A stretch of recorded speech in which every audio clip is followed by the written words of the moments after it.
はい、皆さんこんにちは。カーライフナビゲーターの阿部友です。今日はですね、ハブベアリングですね。ハブベアリング。リアだけね。フロントは大丈夫そう、まだ。リアがなんかね、ダメになる確率が結構高い。で、そろそろもう10万キロなんで、交換時期。てかまあちょっと回すとね、やっぱりゴロゴロするんだよね。ゴロゴロ音がするんで、ちょっとカメラじゃね、なかなかその音が伝わりづらいんでね。あんまりその比較みたいなのはできないんですけども、交換していきたいと思います。今回は参考にならないです。というのも、専用工具使っちゃうんで、その工具があれば皆さんも簡単にできるというね。はい。というわけでね、早速作業を始めたいと思います。一応交換前のね、ベアリングっていうかこんな感じ。わかる？ゴーってなってんのは多少ね。このサッサッサって言ってるのは、ドラムとライニングが擦れてる。微妙に擦れてる音だけど、こんな感じですわ。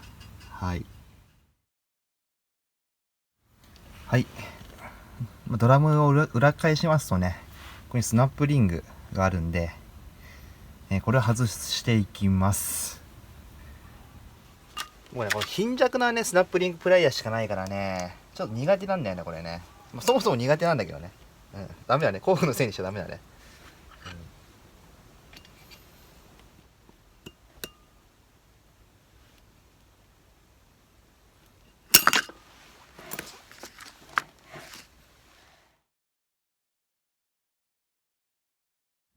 今回使うのはこの工具ね。僕以前ね、ブッシュ交換でね、かなりお世話になったこのアムテックさんのベアリングブッシュ交換プレスセット。これ、一応リンクに載せておきますけども、これ結構高いですよ。工具だけで5万ぐらいします。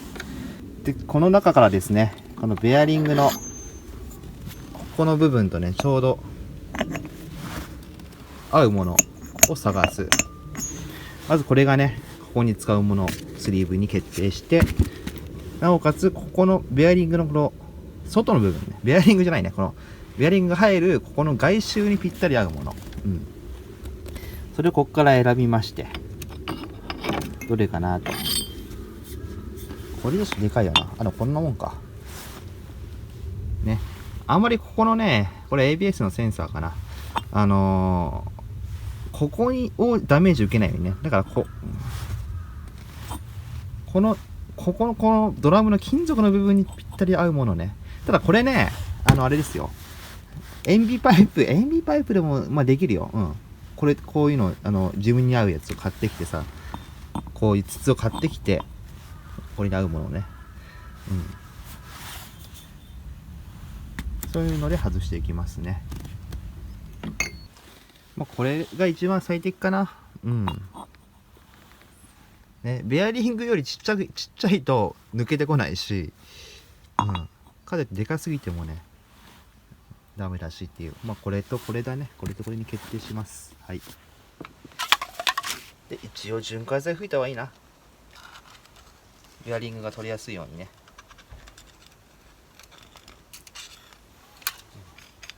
で、ベアリング付きのナットを使って、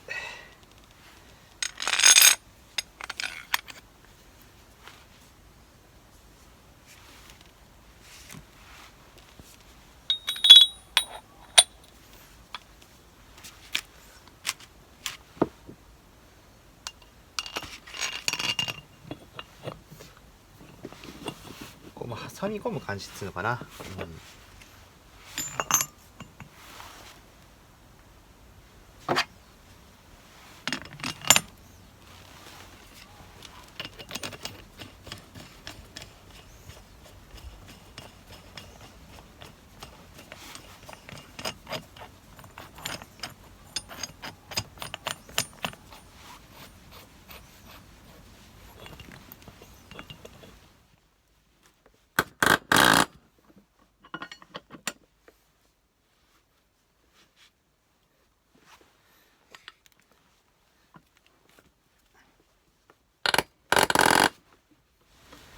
ドラムの形状が大変だよね、これね。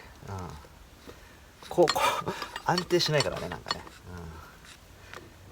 やっぱ一発目外すのは大変だね。さっきガラガラガラガラってこうなんかグギギギギって言ってたあの辺りが一番大変だね。その固着が一回取れてしまうと、まあその大変じゃないと。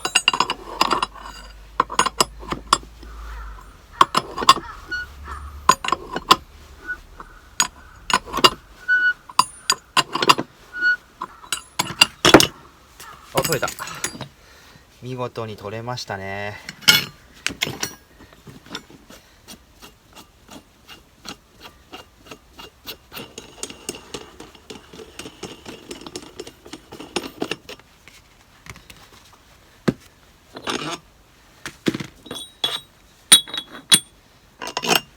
はい、これがハブベアリングですね。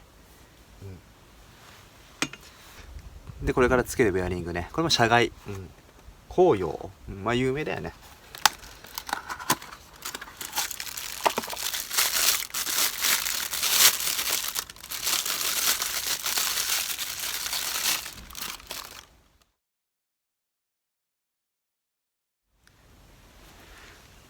なんか部品が変わってるね。わかんないから、もうボールベアリング丸出し。後ろはゴムシール。さっき交換したやつは多分変わってんだね、ハブベアリングね。途中で変えてるね。そうか、だからこっちは多分新車の時からついてるから、ゴーゴー落としたんだ。なるほどね。ちょっとね、こっち落とすんね、やっぱりゴロゴロゴロゴロ。向こう側はしなかった。さっきここ交換した方はね。ね。これ反対側外したやつだけど、反対はゴムのシール、反対側はなんかメタルの金属のシール。で、こっちは、まあ何回も言うだけど、こっちボールベアリング丸出し、丸見え。こっちはゴムのシール。なるほどね。途中で変えたのか、反対側は。中古車で買ってるからね、そういうところのなんか情報がちょっとないので。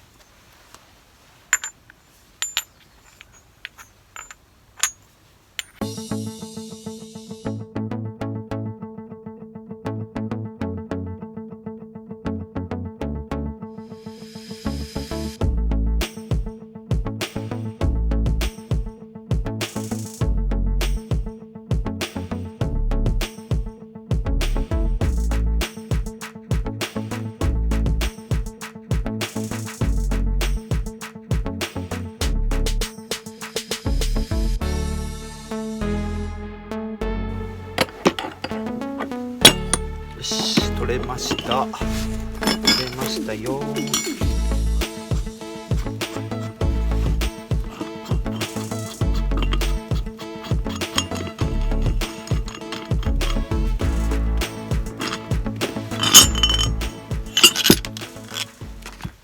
取れたベアリングね。ほら、ボールがもう丸出し。ね。これは多分新車時からついてるベアリング。こっちは反対側がゴムシールで、こっちは鉄シールになって改善されてると。どうやらこう向きがあるんだよね。なのでこっちから交換する人ね、このむき出しタイプね、おそらく、新規格になったばっかの頃の K とか、これじゃないかな。セルボもそうだよな。これは新規格になったばかりじゃないけど、2006年とかね、その辺まで多分これなんだろうね。途中で変わってる車はね、こうなってるんで、向きはね、このゴム側がね、車の外に入るように、だからこういう風に入れる。ね。ゴム側がこうなった時にドラムのこの外にね、見える形。で、これ鉄シールは内側になる形で、こう入れるらしいです。はい。整備書には、僕の整備書には載ってません。だって、こっちの整備書だからね、これの。ね。途中で変わって、なんだっけな、修正版みたいなのありますけども、僕持ってないんでね。もうそういうことですね。はい。で、これ僕段ボールの上とかでやってるけど、これあんまハブボールとむき出しにして、こうやって置かない方がいいよ。ネジ穴傷むからね。これナットかなんかつけてやった方がいいけど、僕はまだこれ段ボールであんまこれ力かけないからね、叩いて外すとかの人はもうこれ絶対これだともうこのハブボールと死にますからね。ベアリングを押し込むときはこのアウターレースに力がかかるようにしてください。でこっちはねベアリングの穴より大きいものをね、このスリーブを使ってね、でこっちはベアリングの外径と同じサイズのスリーブを使って押し込んでいきます。ベアリングっていうのはさ、この周りのここの、筒がアウターレースで、この内側の回るこの部分がインナーレースと言います。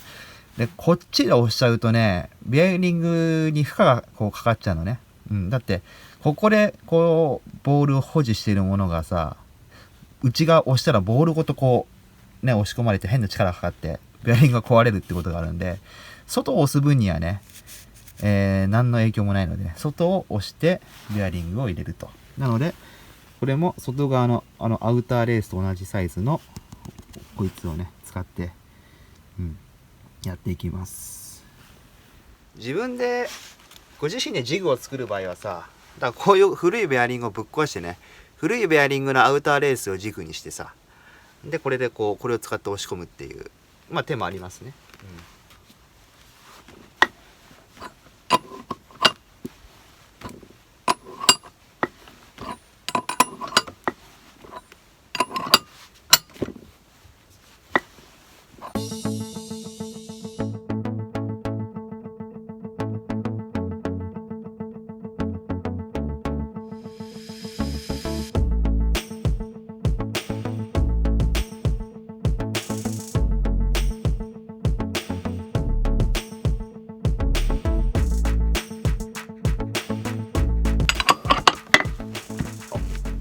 入った入っていく時の感覚ってね、なんかこうムニュムニュムニュみたいな、なんかちょっとね独特のこのニュルニュルって感じのね、感覚なんだけど、それがなくなってこうガシッと硬くなったらね、もうこれはベアリングはもうこれ以上入りませんよと、最後まで入りましたよっていう合図なので、は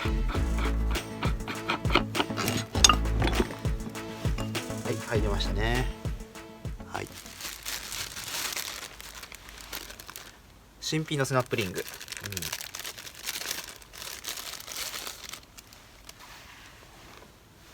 スナップリングの溝があるから、ちゃんとこうスナップリング入る溝が出てくるまでちゃんとベアリング入ってるよねと、これがスナップリングがこうはまらないようであれば、まだベアリングのその圧入が足りてないっていうことなんで、ちゃんとこうね、僕はねこっからこうまずこの溝にはめてあげて、で入らない分をこいつでこう縮めてね、で押し込んで入れてあげると、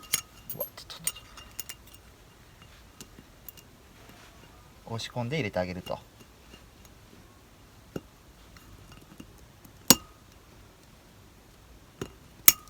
し入ったね。でちゃんとこのスナップリングがねちょっと掴んで中でぐるぐる回るようであればね大丈夫。こう回転ねしてね、それぐらいのクリアランスがないとまだベアリングが押し込まれてないってことなんで、これで完成ですね。じゃあまだねちょっとこのナット止めてないですけど回してみます。すごい静かになったねいい感じですね。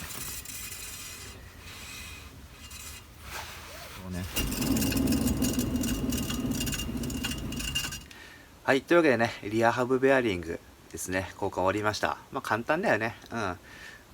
工具があればめっちゃ簡単ね。そうじゃなくてもね、叩いて取って叩いて入れるって方法もできるし、リアは比較的簡単なのかなとは思いますね。あとはどこかな。いろいろまだやらなくちゃいけないことあります。もう今ね、もうほぼ年末というかほぼ年越しの今日付なんだけどね、寒いからウォーターポンプとさラジエーターホースリーの交換が残ってんだけど、この寒くてねなかなかちょっと気が乗らないっていうのと、寒い時にホースリー交換するとさもうラジエーターこねプラスチックの部分割っちゃうとかね、いろいろこうトラブルもあんのかなっていうね。まあもうそもそもホース硬くてね外しにくいとかね、そういうところもあるんで、もしかするとそれは年明けで春ぐらいかな、暖かくなったらやろうかなとか、ちょっと今ね計画を変更しようかなと思っています。まあいろいろねちょっとね僕も立て込んでおりまして、はい、というわけでね、まあ、次に何の動画になるか分かりませんけどもね、まあ、見ていただければ幸いです。はい、では今回もねご視聴いただきましてありがとうございました。